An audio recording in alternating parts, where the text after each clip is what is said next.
So let's talk Flashback Friday, Neil. Flashback Friday, my favorite Cinécraft production of all time. So let's talk about the film that you made for Sohio. For today and tomorrow. For today and tomorrow. Sohio for today and tomorrow. Okay. So for people who don't know what Sohio is, tell me what Sohio is. Oh, yeah, in the Wayback Machine. All right, the original Standard Oil company that Rockefeller founded was in Cleveland, Ohio.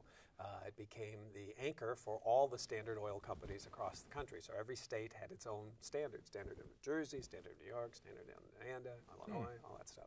And so it was the great Standard Oil Trust. All these companies worked together, controlled the market, controlled prices, and eventually Washington decided that's not good, and they broke up the Standard Oil Trust and forced all those individual Standard Oils to be their own companies. And so Standard Oil of Ohio kind of shortened its name into Sohio. Standard Oil of Ohio. Okay, and so tell me, where did the need or the drive for making this film come from?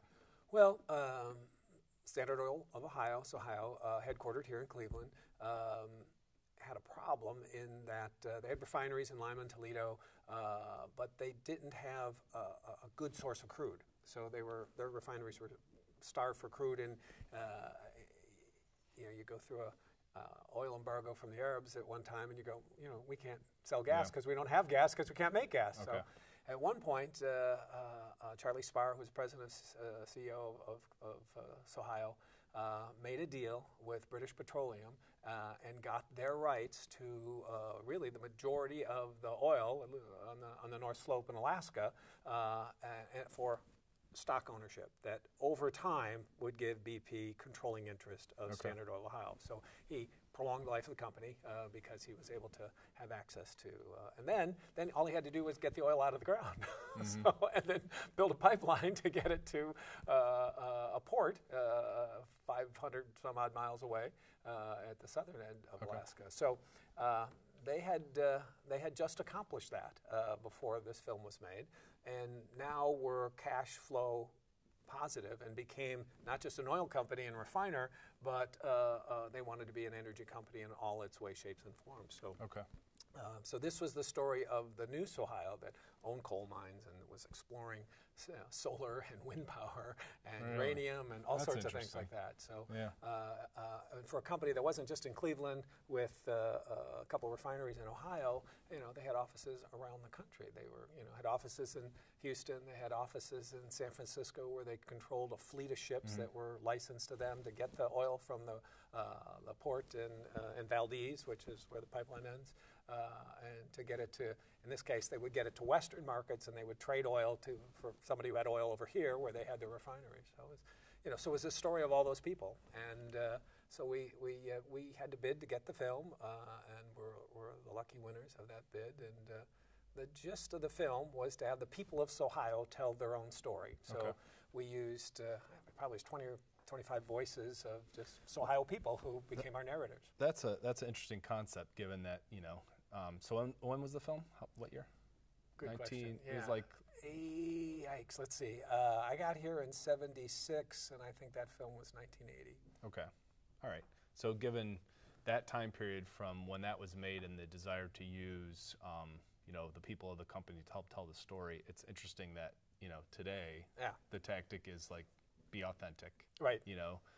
We don't want to hear from a spokesperson that you've paid thousands of dollars to talk on our behalf. We want to hear from the people of the company, right? So in a lot of ways, that we're ahead of our time. Way ahead of the times, though in this case, we did script what they were going to say. Well, we weren't all that authentic. But, it's not a reality show. Yeah, exactly. But so that was kind of a fun point. And then I visually came up with the thought that this is a moving, dynamic company, and I wanted there to be movement in every shot.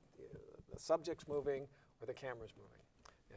And the zoom lens was a relatively new phenomenon still in the 80s, and we used it way too much in that film. So one of the first reviews by the CEO of the company was, I felt like I was on a roller coaster after watching that film. So that wasn't exactly the best of reviews, but we made hundreds of prints and lots of people saw that film as we made it. Is there anything that, any shots or subject matter that stands out to you that you would add a nugget of information about? You know, I think the idea would be, you know, once people see this and kind of hear us talking about this film, that, you know, if they're interested in seeing the whole thing, they should go to another spot and watch it. So I'm curious if there's something in there, kind of like, you know, the director's cut, where you get to hear a little bit behind the scenes. I got to get on a helicopter in the North Slope and shoot the pipeline. So we just hung out of a helicopter and shot. You know, I wasn't the cameraman. We had a cameraman, Ed Perry. But we went, I don't know, maybe 200 miles to between the mountain ranges in Alaska through a thing called Adigan Pass. And we sat down and got some shots in the middle of God's country, where I'm sure there were more polar bears or bears. At that point, you're far away. More bears around than, you know, the next human being was hundreds of miles away. And so that was kind of cool for me, a city boy.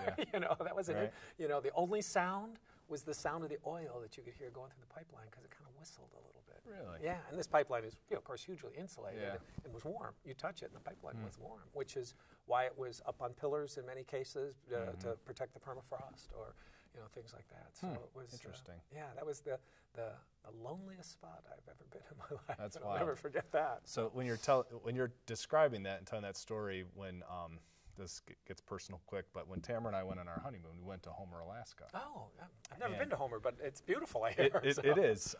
And we were going to drive it because we wanted to go through all that backcountry, and then at the last minute we couldn't because of timing, and had to take this tiny little plane. I mean, I think it was the pilot, and maybe there was 4 of us, right, or 5 of us. So you're in this thing, and everything's shaking and rattling, right? And as we were coming over, we were never very high, so we were flying through these mountain kind of gorges where there's like, I'm like, oh my gosh, I hope this thing doesn't set. We're not going to sit down there. This is the beginning of a movie, you know, and not one that usually ends well, right? But it was that same kind of feeling, like, you know, I grew up in a suburb, you know, kind of a city boy, even though I got out, but being in that environment and just nothing. There was no city lights, nothing. It was just dark, and we were just cruising through. It was pretty cool. Alaska's beautiful. So, cool stuff. Thanks for watching Talk About Flashback Friday. Click here to subscribe, or click here to see the full film, or check out some of our other episodes. Thanks for watching.